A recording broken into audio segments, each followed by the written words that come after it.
Hi, this is Wayne Rivers at FBI, where we build better contractors. This week I want to talk about which industries are the happiest.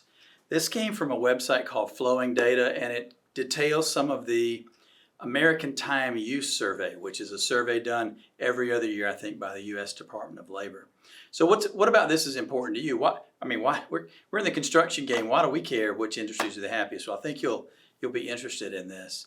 We spend a lot of time at work, and if you're not happy at work, which is a third, maybe more than a half, maybe a third to 2/3 of your waking hours, if your job doesn't inspire positive feelings, you're not going to be at your best. You're not going to be at best at your home, in your community, with your family, whatever. Some jobs just suck the life out of you. So which industries are the least happy? So the survey broke it down on a spectrum. On one end was stress and sadness. On the other end was happiness and meaning. Okay? And so all the industries showed up somewhere on this spectrum. Not all industries fared very well. So let me count them down.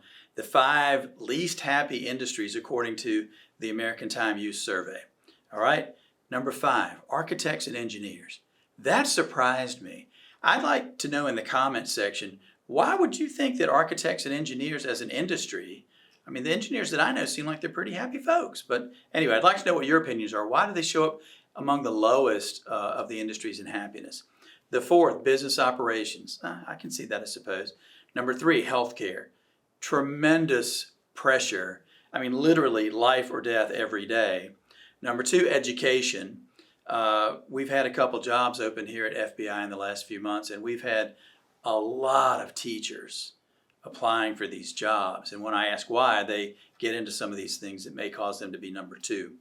Number 1, what's the least happy industry? The legal industry. Again, I think we can sort of identify with that. Tremendous pressure, tremendous deadlines.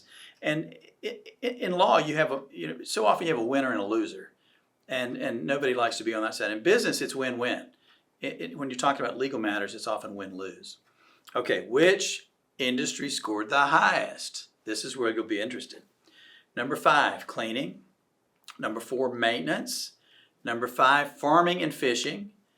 Number 2, transportation. And number 1, construction. Now, why is that?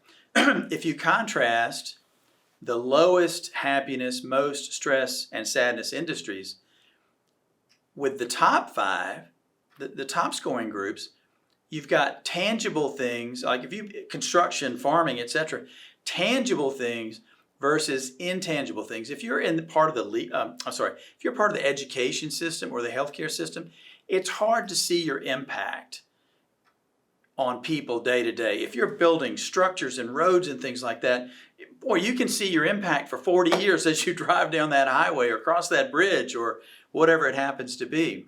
So the lowest 5 and the top 5. So my theory is the tangibility causes the top 5 industries to rise. I'd like to know what your theory is. I don't know if that's right or not. It might be a crazy idea, but let's hear what your theories are in the comment section. And don't forget about boot camp. We've got our November class coming up in Raleigh in November. And then next year, we've got Dallas, February 22nd and 23rd, 2024. So go ahead and get your high potential folks enrolled for boot camp November this year and February of next. This is Wayne Rivers at FBI, where we build better contractors.